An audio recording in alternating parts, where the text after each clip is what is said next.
Assalamualaikum warahmatullahi wabarakatuh. Selamat siang kepada seluruh mahasiswa baru FEB UGM. Selamat datang di talk show PPSMB Simfoni 2021. Era 4.0 atau lebih lengkapnya revolusi industri 4.0 merupakan fenomena yang saat ini sedang dihadapi oleh masyarakat di seluruh dunia. Di era ini, kehadiran teknologi digital seperti Internet of Things, Big Data, Artificial Intelligence, dan sebagainya menjadi faktor yang secara signifikan mempengaruhi proses bisnis dan industri maupun kehidupan manusia secara keseluruhan. Manusia dituntut untuk memperkuat keunggulan kompetitifnya untuk bisa bersaing, bukan hanya dengan manusia yang lain saja, namun juga dengan mesin, robot, dan teknologi. Salah satu nilai yang membedakan kita manusia dengan mesin adalah nilai integritas. Tidak layaknya mesin yang sudah terprogram, manusia selalu dihadapkan dengan berbagai pilihan yang terus menguji nilai integritas kita dalam mengambil setiap keputusan. Integritas memang menjadi nilai fundamental yang tidak bisa terpisahkan dengan manusia dalam menghadapi setiap proses kehidupan, termasuk dalam proses belajar dan bekerja di era 4.0 saat ini. Lantas, bagaimana kita bisa menanamkan dan memupuk terus nilai budaya integritas ini? Perkenalkan, saya Muhammad Farel, alumni FEB UGM Angkatan 2017, dan pada kesempatan kali ini, senang sekali saya bisa kembali bersama dengan teman-teman untuk menjadi moderator yang akan memandu jalannya sesi talk show kali ini, yang mengangkat tema penanaman budaya integritas di era 4.0 serta implikasi dalam dunia kerja guna membangun negeri. Nah, saat ini saya sudah bersama dengan dua orang pembicara yang sangat luar biasa. Yang pertama ada beliau Bapak Wahyu Saripudin SPDI MBA, yang merupakan dosen manajemen FEB UGM, dan yang kedua ada Bapak Dian Indra Bintoro, SEMM, yang merupakan alumni FEB UGM Angkatan 1994, yang saat ini menjabat sebagai Senior Manager of Property Management and General Affairs di PT Elnusa Tbk. Mungkin saya akan sapa dulu pembicara-pembicara kita yang sangat luar biasa pagi ini. Selamat pagi Pak Wahyu, selamat pagi Pak Bintoro. Pagi, Selamat pagi, Mas pagi. Farel. Sehat-sehat. Gimana kabarnya Pak? Sehat-sehat? Alhamdulillah sehat-sehat ya. Alhamdulillah sehat Mas Farel. Iya baik Pak. Sekarang bekerja dari rumah ya Pak ya, masih WFH ya Pak ya? Betul. Baik, semoga selalu sehat-sehat Pak ya. Terima kasih banyak telah berkenan hadir di sini.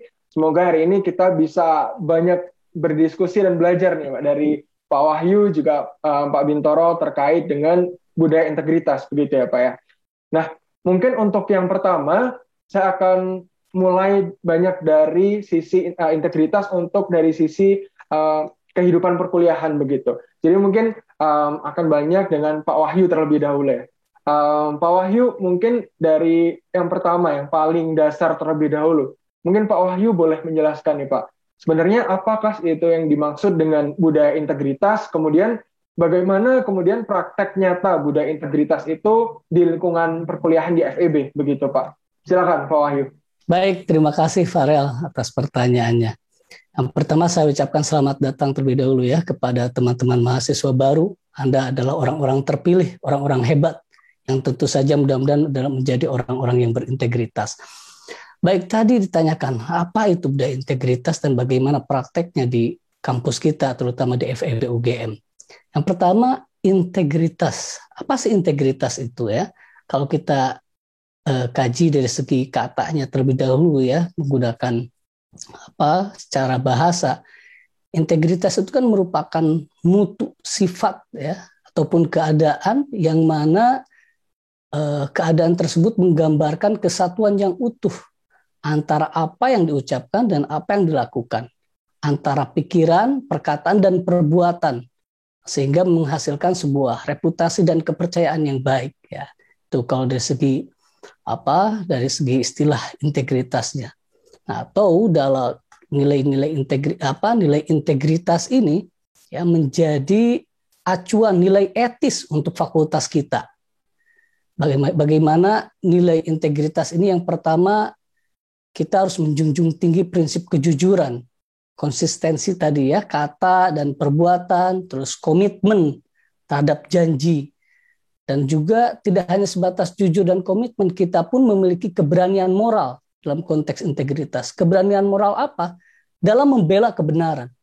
Menyatakan yang benar adalah benar, yang salah-salah. Dan itu membutuhkan satu keberanian. Itu bagian daripada integritas, ya, nilai etis yang kita pegang di FEB UGM. Selain itu, bentuk dari integritas itu kita juga mengutamakan kepentingan organisasi dibanding kepentingan individu. Ini artinya orang yang berintegritas adalah orang yang mengutamakan kemaslahatan dan kemanfaatan yang lebih besar, memiliki dampak yang lebih besar dibanding untuk masalah individunya. Ya, tentu saja terakhir, ya, konteks nilai etis integritas ini adalah kita menjadi orang yang bertanggung jawab. Atau sederhananya gini, Mas Farel, integritas itu lawan daripada hipokrit, ya, ataupun munafik. Nah, berarti orang yang tidak berintegritas adalah orang yang munafik, sederhananya begitu. Nah, mudah-mudahan teman-teman memegang teguh nilai integritas ini. Nah, lalu bagaimana nih konteks integritas yang membudaya? Ketika itu menjadi budaya dalam satu organisasi, maka nilai integritas ini menjadi cara pandang, ya, menjadi prinsip yang digunakan secara bersama-sama, menjadi value yang dipegang teguh oleh organisasi tersebut. Nah, lalu tadi yang kedua, lalu bagaimana nih praktek integritas ini di fakultas kita, ya, praktek adanya budaya integritas ini diterapkan. Tentu saja dalam konteks akademik atau di fakultas kita adanya academic integrity, ya, integritas akademik. Kita dituntut untuk menjadi orang yang jujur, ya, anti plagiat. Nah, sederhananya nanti teman-teman kalau sudah masuk ke kampus, ketika Anda ujian, ya, tentu saja ataupun di kelas pertama, pasti semua dosen itu menekankan bahwa integritas menjadi acuan utama. Ketika ada satu hal tindakan dari mahasiswa, dari teman-teman nih melakukan pelanggaran etis, ya, berupa contoh sederhana Anda melakukan cheating atau plagiat, itu di dalam pertemuan pertama di silabus semua dosen itu menyatakan Anda akan mendapatkan nilai yang fail atau gagal secara langsung. Ini menjadi bagaimanapun performa Anda, ketika Anda tidak berintegritas maka akan dinyatakan gagal, ya. Dalam itu sebagai salah satu bentuk bagaimana budaya integritas ini diterapkan di lingkungan kita, termasuk, ya, dalam konteks penulisan, ya, nanti untuk tugas-tugas maupun tugas akhir, itu dosen pasti memastikan bahwa teman-teman mahasiswa Anda jangan terpikir sekalipun sedikit pun, ya, untuk coba-coba ini supaya cepat selesai nih, langsung copy paste. Wah, itu bagian yang sangat tidak terpuji dan tidak berintegritas. Lakukan apa yang bisa Anda kerjakan sesuai dengan kemampuan yang teman-teman miliki, ya, termasuk di fakultas kita, ya. Bagaimana praktek nyata budaya integritas ini diterapkan? Semua orang, semua anggota organisasi di fakultas, dari dosen, mahasiswa, semuanya harus memiliki komitmen, ya, bahwa nilai-nilai tadi, ya, yang saya sebutkan di awal, kita menjunjung tinggi prinsip kejujuran, harus konsisten, bertanggung jawab, dan berani membela kebenaran, ya. Termasuk Anda pun nanti kita semua sebagai akademisi diberikan kebebasan dalam tadi membela kebenaran, menyampaikan kebenaran, kebebasan akademik. Nah, itu mungkin Mas Farel, ya, bagaimana budaya integritas dan bagaimana prakteknya di fakultas kita. Insya Allah teman-teman mahasiswa baru, mudah-mudahan dari sejak awal, orang yang dari sejak awal sudah meniatkan dan harus memiliki prinsip yang teguh, ya, memegang teguh prinsip integritas ini.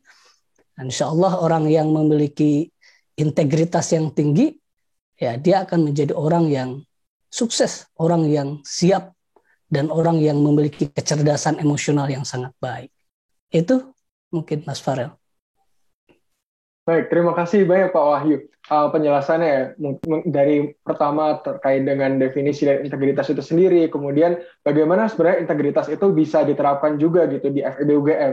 Bahkan memang akan menjadi semakin penting gitu Pak ya, peran integritas ini semakin dewasa begitu Pak ya. Dan Betul, kemudian betul.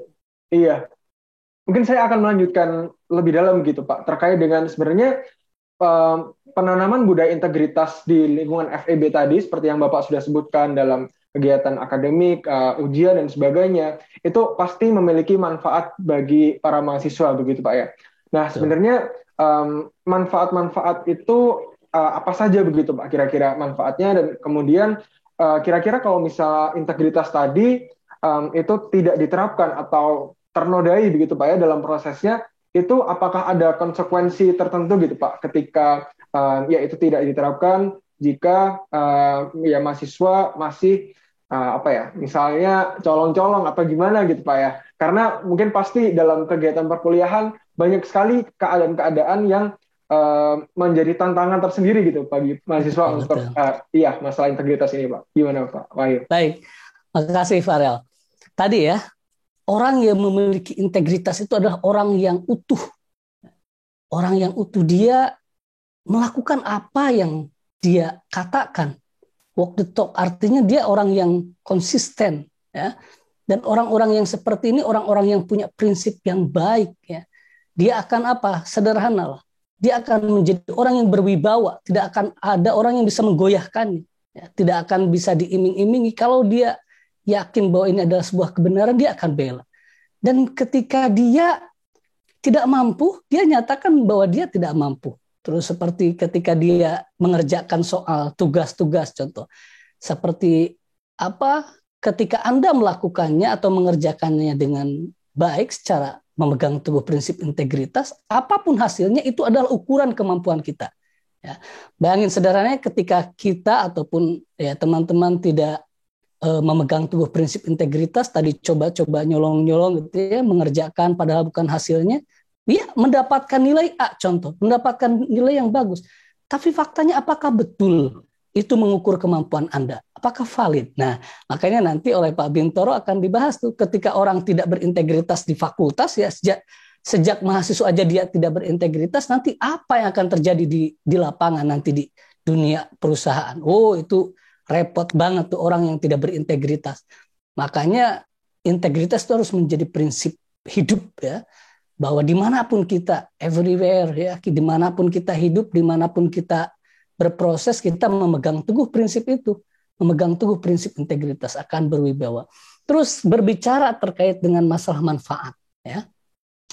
Manfaat orang yang berintegritas tentu saja ya. Selain menjadi orang yang dipercaya, orang yang dipercaya secara fisik pun ya, kalau kita selalu memegang teguh prinsip integritas, maka kita akan merasakan karena kita melakukan hal yang benar, maka pikiran dan jiwa kita pun akan sangat sehat ya.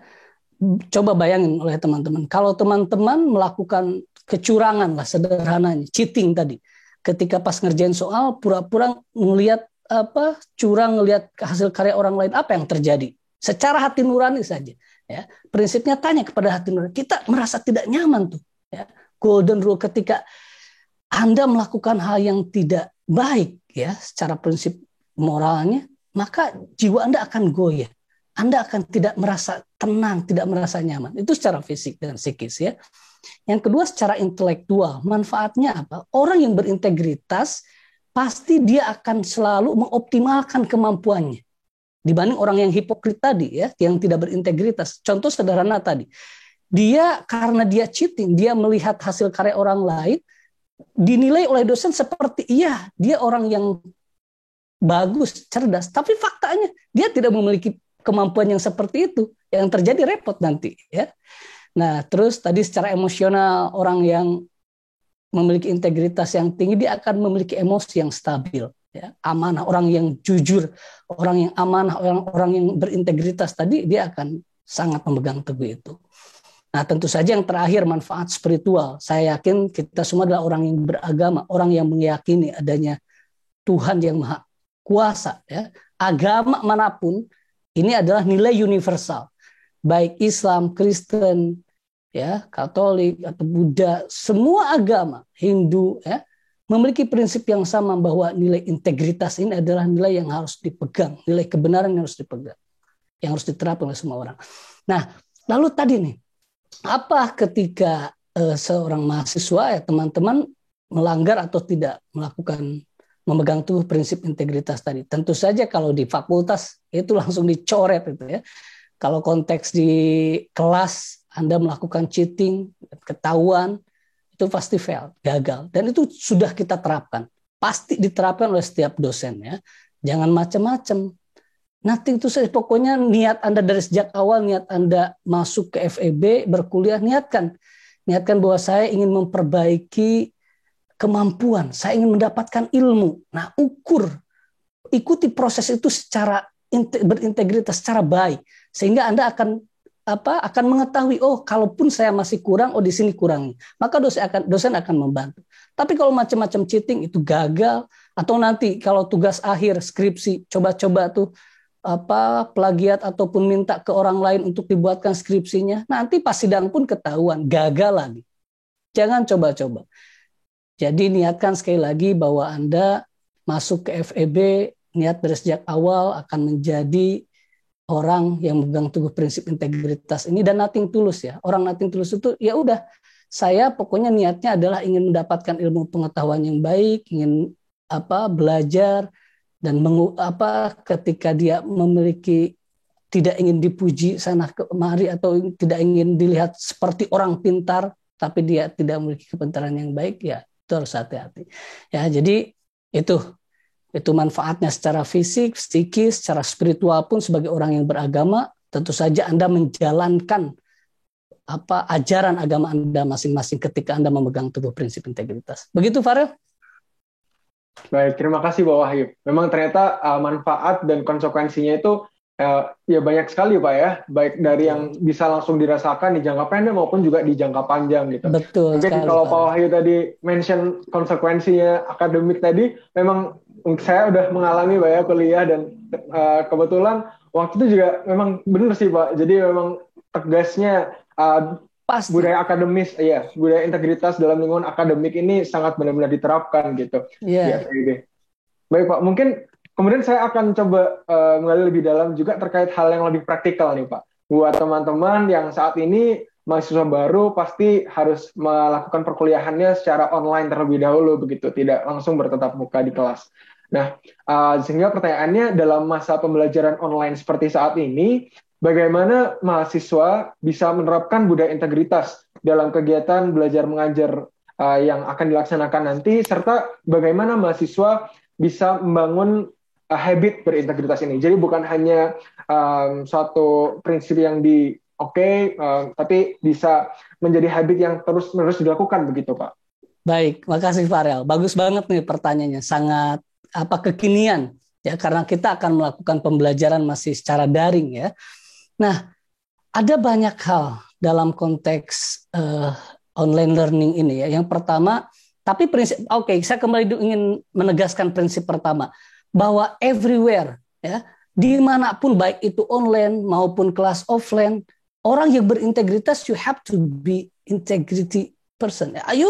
Kita harus menjadi orang yang berintegritas dimanapun, baik online maupun offline gitu. Maka sebenarnya tidak ada perbedaan baik online maupun offline. Hanya memang hal-hal sederhana seperti di online learning, ya, pembelajaran online itu kadang seperti hal sederhana ketika proses pembelajaran, ya, Anda mematikan kamera, mematikan video, bilang ke dosennya sinyalnya buruk, padahal Andanya sambil tidur-tiduran gitu, ya. Atau yang sederhana tuh, ya, seperti dinyalakan kameranya tapi padahal fotonya yang ditampilkan dijadikan sebagai virtual background. Dikiranya dosen nggak tahu gitu, ya. Nah, itu hal-hal yang sederhana seperti itu jangan sampai gitu, teman-teman. Kita berproses apa adanya, sampaikan. Kalau memang betul itu ada permasalahan dari mulai jaringan, sampaikan secara jujur. Insya Allah dosen pun akan memahami, ya. Nah, itu. Terus dalam online learning, ya, pembelajaran online, Anda menggunakan Zoom, ya, atau termasuk tugas-tugas ya. Ujian pun kan kita susah ngontrolnya nih kalau pembelajaran online. Kalau seperti offline kita bisa mengetahui Anda tidak bawa apa-apa, tidak bawa gadget, tidak bawa apapun ke kelas. Tapi kalau online, apalagi kalau tugasnya close book ya, ataupun Anda tidak boleh buka buku, kan siapa yang tahu ya? Tapi sebenarnya itulah kembali ke hati nurani Anda. Ketika Anda main-main, coba-coba untuk tidak berintegritas, ya berarti Anda sedang membohongi diri Anda sendiri. Itu sebenarnya prinsipnya. Orang yang tidak berintegritas, kata kuncinya adalah orang yang sedang membohongi dirinya sendiri. Apa ruginya? Ya tentu saja orang yang berbohong kepada dirinya sendiri, ya dia akan dikiranya dia hebat, padahal nampaknya enggak. Dikiranya IPK-nya betul tinggi, tapi enggak punya kemampuan apapun. Nah itu teman-teman ya. Nah, prinsipnya tadi di online maupun di offline, prinsip berintegritas dalam belajar maupun dalam kehidupan kita sehari-hari harus kita pegang teguh. Itu mungkin Farel yang dapat saya sampaikan. Terima kasih. Baik, luar biasa sekali. Terima kasih banyak Pak Wahyu sudah memberikan banyak sekali insight menarik buat kita, juga yang sangat juga praktikal begitu untuk bisa langsung diterapkan ketika teman-teman nanti masuk ke dunia perkuliahan. Terima kasih banyak Pak Wahyu. Mungkin sekarang kita akan Sama-sama, Farel. Ya, terima kasih Pak Wahyu. Sekarang kita akan berpindah sedikit gitu ya, bergeser ke memahami integritas dari sudut pandang dunia pekerjaan begitu. Saat ini kita sudah bersama seorang profesional yang pasti sudah banyak sekali pengalamannya, yaitu Pak Bintoro, yang mungkin nanti akan bisa memberikan insight juga buat kita terkait bagaimana sebenarnya proses pemanfaatan atau pengimplementasian nilai integritas ini dalam dunia pekerjaan gitu.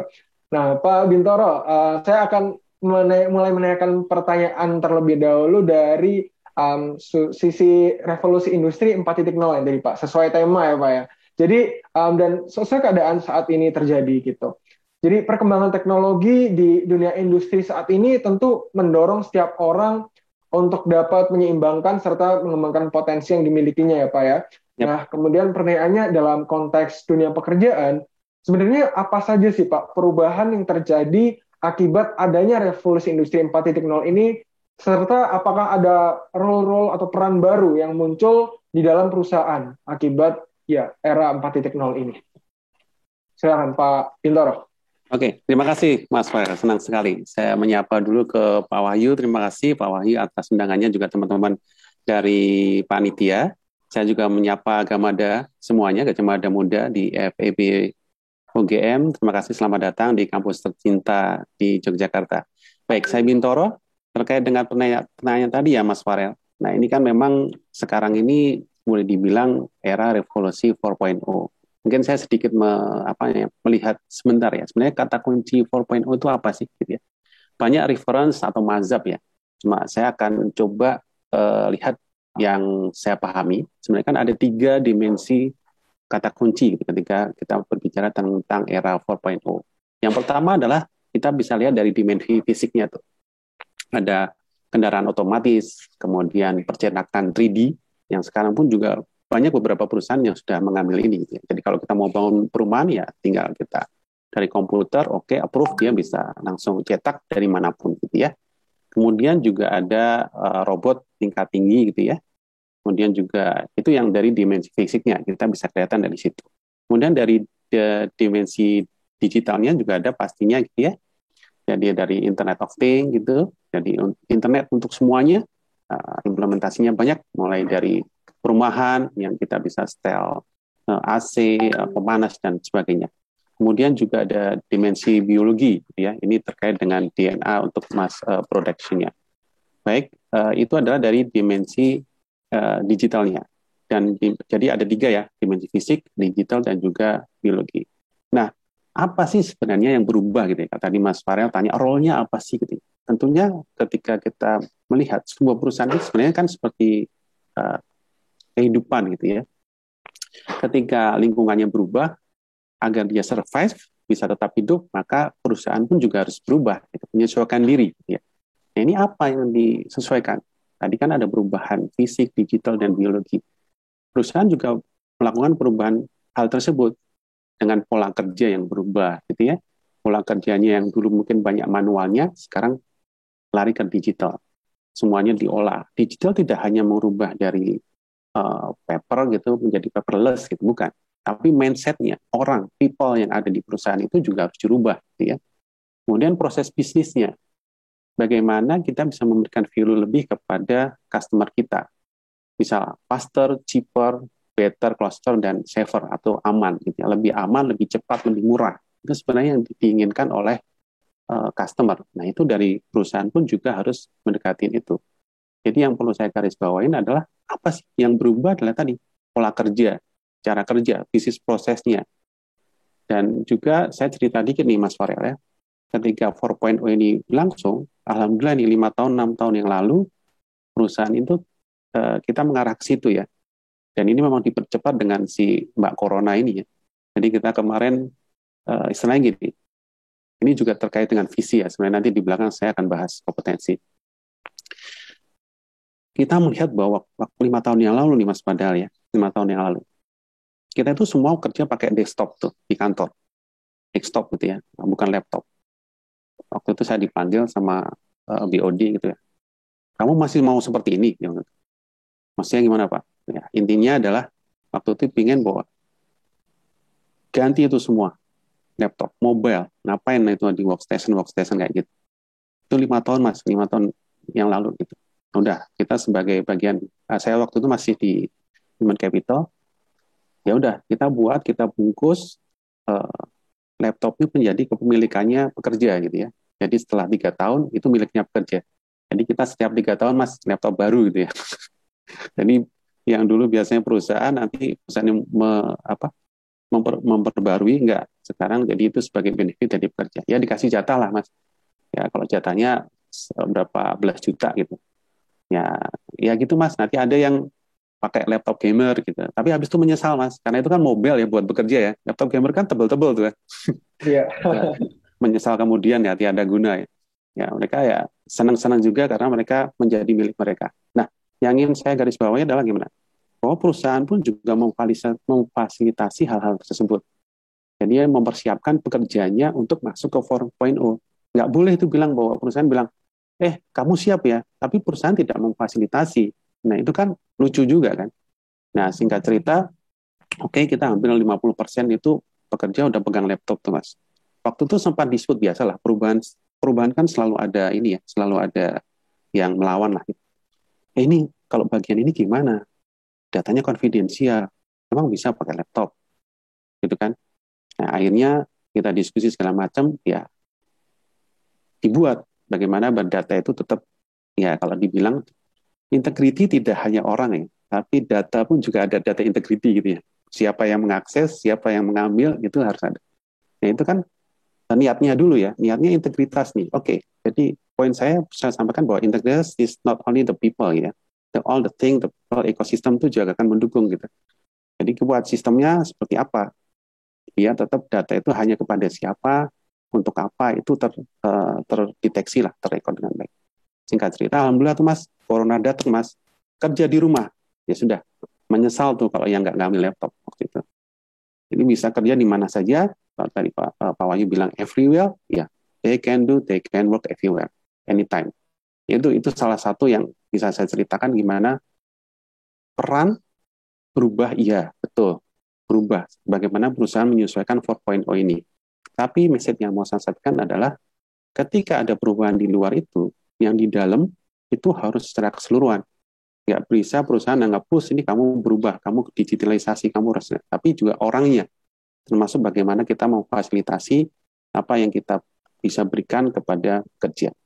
Saya rasa itu Mas untuk role terkait dengan era revolusi 4.0. Saya kembalikan Mas Farel. Baik. Terima kasih banyak Pak Bintoro. Cukup banyak sekali ya pengetahuan baru dari apa yang disampaikan oleh Pak Bintoro tadi, bahwa ternyata kalau dipikirkan, kalau misalnya perubahan mungkin dipikirnya cuma ya manusianya aja atau mungkin fasilitas-fasilitasnya aja, tapi ternyata perubahan ketika ada revolusi industri 4.0 ini harus secara menyeluruh gitu Pak ya. Dan mungkin saya akan menggali lebih dalam mengenai tentang role tadi yang sudah Bapak Bintoro sebutkan Pak. Dan kemudian Pak Bintoro kan juga lama di SDM gitu Pak ya. Dan pertanyaan saya, dengan adanya role baru yang tadi sudah Bapak sebutkan, tentu pasti ada kriteria-kriteria tertentu gitu yang dibutuhkan untuk memenuhi kebutuhan tadi. Nah, sebenarnya kriteria seperti apa saja begitu Pak yang diperlukan bagi generasi mendatang ya, khususnya juga teman-teman mahasiswa baru nantinya mungkin dalam menghadapi era 4.0 ini dan dalam dunia kerja. Oke, baik. Terima kasih, Mas Maria. Saya lanjutkan. Kalau kompetensi, kriteria generasi mendatang, saya rasa tidak akan jauh berbeda, tetapi memang ada beberapa prinsip yang harus dipahami. Saya sekali lagi banyak mazhab ya yang ada di masyarakat ya. Saya hanya pakai pendekatan yang saya sukai adalah 3H, ya. Head, heart, dan hand. Jadi head itu kepala, kemudian heart itu hati, kemudian hand ini tangan. Tadi Pak Wahyu juga sempat menyinggung tuh. Kalau head tentunya ini adalah terkait dengan IQ, kecerdasan. Ini kriteria generasi mendatang ya. Artinya gini, kalau kita berbicara mendatang, IQ tentunya adalah digital mindset, digital literasi. Digital literasi mindset bukan berarti kemudian kita bisa maksudnya bermain programmer atau apa itu, bukan. Contoh yang paling simpel adalah begini. Di depan kita ada data nih, data statistik atau data manajemen gitu ya. Terus so what gitu loh, data itu ada. Oh ya, kalau ada data seperti ini kita coba deh, misalkan kita dekati dengan statistik sederhana, atau kita summary-kan, kita bikin hubungan sebab akibat atau segala macam. Itu larinya digital literasi sebenarnya ke arah sana itu, seperti itu. Jadi head-nya, pendidikan kecerdasan ini memang harus ditingkatkan ataupun disesuaikan dengan kebutuhan dari industri 4.0 ini. Dan saya rasa di FEB ini adalah hal yang paling standar sebenarnya, pendidikan. Nah, saya lihat yang kedua, heart gitu ya, pendidikan mental, agama, ini juga penting. Kalau kita kaitkan tadi sempat Pak Wahyu menyinggung tentang integritas, ya. SQ ini maksudnya, itu ya, spiritual question sebenarnya. Nah, ini yang harus dikembangkan juga. Dan saya yakin di FEB untuk ekstrakurikulernya masih ada ya terkait dengan agama seperti ini. Di semua agama saya rasa pengalaman saya dulu juga ada. Nah, itulah yang harus dikembangkan juga. Tidak hanya IQ-nya saja. Yang terakhir adalah hand, keterampilan. Saya dapat sampaikan bahwa dari hasil survei terakhir, untuk kondisi sekarang dan ke depan, itu yang dicari adalah skill base, bukan educational base. Skill base itu artinya gini, kalau educational udah jelas ya, ini teman-teman kan ada akuntansi, ada manajemen, ada studi pembangunan, clear. Skill base-nya apa yang membedakan teman-teman FEB ini dengan yang lainnya, gitu ya? Apakah dia memiliki skill tertentu gitu ya? Mungkin kalau di akuntansi ada ya, ada sertifikasi apa khusus tuh. Nah, itu kan skillnya di situ. Nah, skill-skill ini yang bisa jadi ada yang terkait atau ada yang menjadi tambahan. Mungkin skill dia misalkan apa ya, dia bisa data analitik misalkan, gitu. Itu skill base gitu. Jadi saya harapkan teman-teman nanti adik-adik semuanya dari FEB yang baru ini juga digali gitu. Hindari mengharapkan bahwa dari FEB yang kita terima itulah yang jangan. Coba lihat gitu ya, skill-skill apa yang ke depan. Kan bisa cek di reference ya, banyak banget skill yang diminta itu di kondisi 4.0, banyak banget. Intinya dia harus ada kaitan dengan inovasi, kolaborasi, agility. Itu tuh sebenarnya kompetensi-kompetensi yang bisa dikembangkan lebih jauh lagi. Dalam prakteknya, ini semua kita akan ngomong dua hal ya. Satu sisi adalah people-nya, orangnya. Tadi dengan head, heart, dan hand. Kalau dia udah sempurna dengan tiga ini, tinggal ditambahin dengan value tadi ya, ada value yang bagus yang masuk ke situ. Ini dari sisi people-nya. Terus kalau dari sisi perusahaannya gimana nih? Perusahaannya juga sangat paham bahwa mereka akan menilai, kalau perusahaannya bagus ya, dia akan menilai dari tiga hal ini, Mas. Mulai dari karyawan masuk, di-assess tuh. Head-nya gimana? IQ-nya gitu. Hatinya gimana gitu. Itu juga. Kemudian yang terakhir tadi, hand-nya, skill-nya apa gitu. Itu ada assessment untuk itu. Biasanya mereka akan bisa pakai model interview, ada pakai assessment test gitu. Mereka akan lakukan. Dan itu overall gitu ya.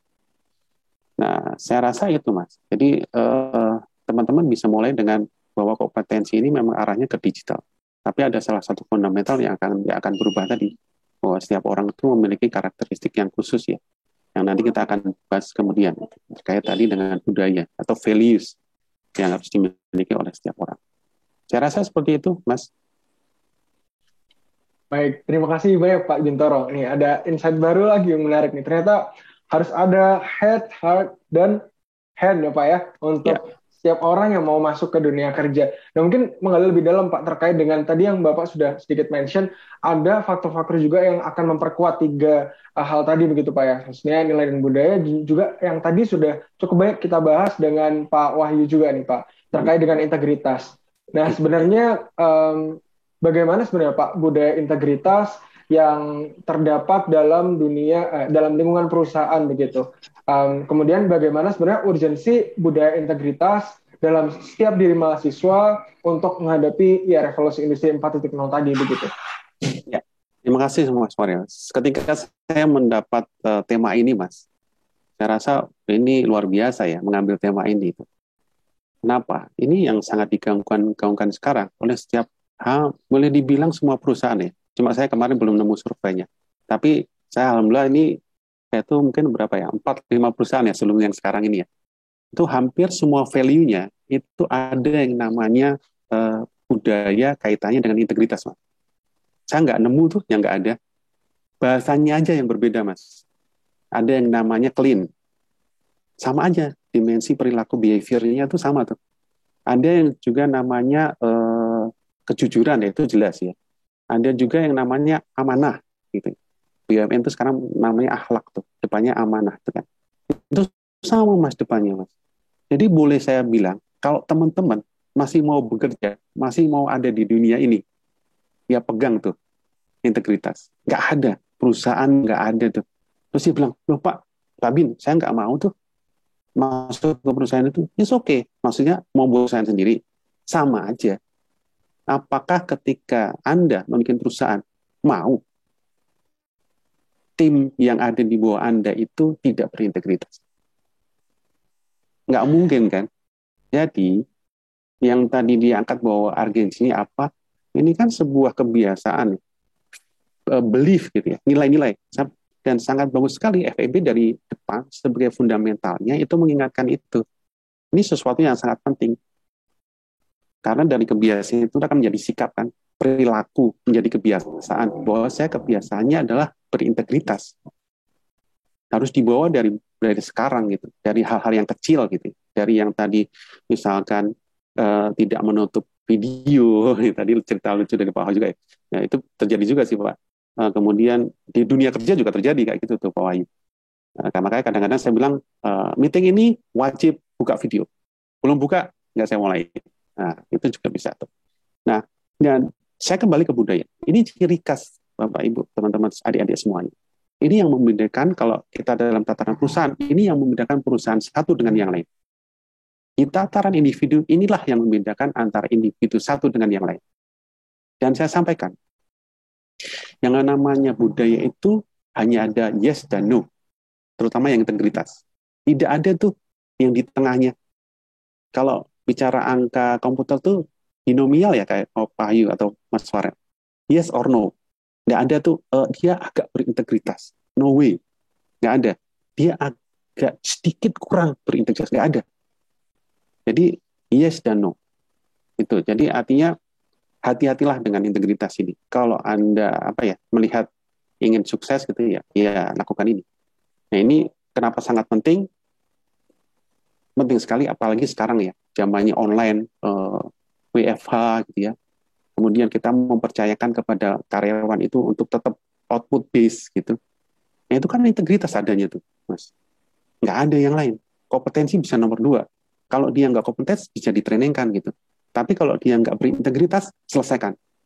Dan ini juga sebuah sistem ya. Di perusahaan kami, alhamdulillah yang namanya integritas tuh paling tinggi, Mas. Kalau dia nggak kompeten, masih ditanda petikan. Kalau dia redundant bekerjanya setelah bisnis proses, masih di ketiga kan. Tapi kalau integritas, sorry Mas. Hari ini ketemu, nggak ada kiri kanannya, silakan pulang.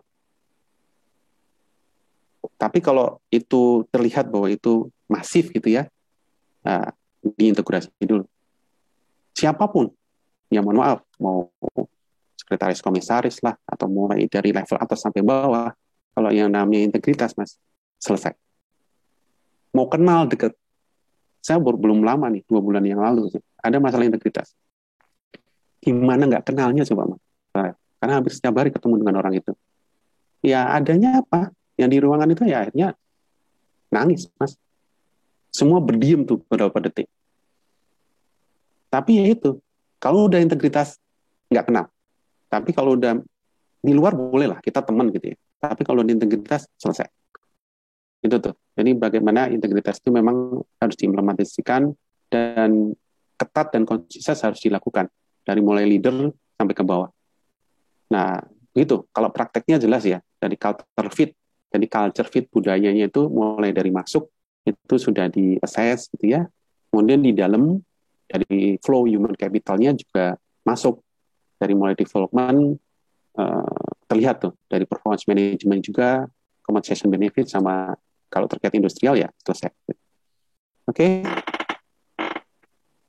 Saya kembalikan. Kalau udah ngomong ini agak panjang ya. Iya, tapi memang sangat menarik ya Pak topiknya kalau misalnya bicara tentang integritas ini. Jadi Pak Bintoro juga sempat menyebutkan bahwa ternyata memang setiap perusahaan, saking pentingnya integritas ini, setiap perusahaan pasti punya nilai integritas itu Pak. Walaupun mungkin disampaikan dengan redaksi kata yang berbeda-beda gitu. Dan integritas ini memang menjadi nilai yang sangat penting gitu Pak ya, di nomor 1. Kalau yang lain masih ada kurang-kurang dikit bisa ditoleransi gitu Pak ya, tapi kalau integritas sudah tanpa toleransi, kalau dilanggar langsung tegas gitu Pak ya. Baik, terima kasih banyak Pak Bintoro atas penjelasannya dan wawasan ilmunya yang luar biasa sudah dibagikan ke kita semua. Tidak terasa, berarti juga sudah habis gitu waktu kita untuk diskusi pada pagi hari ini. Sekali lagi saya mengucapkan terima kasih banyak kepada Pak Wahyu, kepada Pak Bintoro yang sudah meluangkan waktunya untuk memberikan insights menarik bagi kita semua di pagi hari ini. Mungkin kalau boleh sedikit saya simpulkan begitu ya, dimulai dari awal apa yang disampaikan oleh Pak Wahyu, bahwa integritas itu sendiri merupakan mutu sifat yang menggambarkan kesatuan antara perkataan, pemikiran, dan perbuatan. Sehingga bagaimanapun performa kita, tanpa kita menerapkan integritas, maka kita akan gagal gitu. Dan integritas ini memiliki banyak sekali manfaat, diantaranya dapat menjadi orang yang dipercaya, kemudian emosi kita bisa menjadi lebih stabil, kemudian dari segi spiritual kita juga akan lebih lebih ya menjadi orang yang mungkin baik gitu secara agama gitu Pak ya, dengan menjadi berintegritas begitu. Dan untuk penerapannya di saat ini sebenarnya tidak ada perbedaan antara mau kuliah online, kuliah offline, semuanya harus tetap menjunjung tinggi prinsip integritas, sehingga teman-teman juga bisa diharapkan mulai menerapkan itu ketika nanti teman-teman berkuliah. Nah, kemudian untuk yang disampaikan oleh Pak Bintoro tadi, dimulai dari pembahasan terkait dengan revolusi industri 4.0, yang mana membawa cukup banyak transformasi dari dimensi fisik, dimensi digital, serta dimensi biologisnya. Dan kemudian yang mana hal itu menurunkan berbagai macam roles dan juga kemudian kebutuhan dari dunia kerja, yang mana salah satunya kebutuhan mengenai kriteria generasi mendatang dalam dunia kerja, yaitu adalah head, heart, dan hand. Dimulai dari head, yaitu bagaimana digital literacy dari setiap kandidat yang akan bekerja nanti akan dinilai, kemudian heart, bagaimana mental dan agamanya, serta hand atau keterampilan begitu. Dan kemudian kita jadi juga mendengarkan bahwa integritas ini memang sangatlah penting dan esensial begitu, hingga setiap perusahaan dimanapun pasti menomorsatukan nilai integritas ini dalam budaya kerjanya. Begitu kurang lebih kesimpulan dari diskusi kita pada pagi hari ini. Saya selaku moderator mengucapkan terima kasih banyak kepada pembicara dan semua teman-teman yang sudah mendengarkan. Semoga sukses selalu untuk perjalanan perkuliahan dan ke depan bagi teman-teman mahasiswa baru FEB UGM angkatan 2021. Kurang lebihnya saya mohon maaf, saya tutup. Wassalamualaikum warahmatullahi wabarakatuh. Waalaikumsalam warahmatullahi wabarakatuh. Terima kasih banyak Pak Wahyu. Terima kasih. Pak Bintoro. Sama Mas Farel, Pak Bintoro. Pak Wahyu, terima kasih semuanya teman-teman. Sama.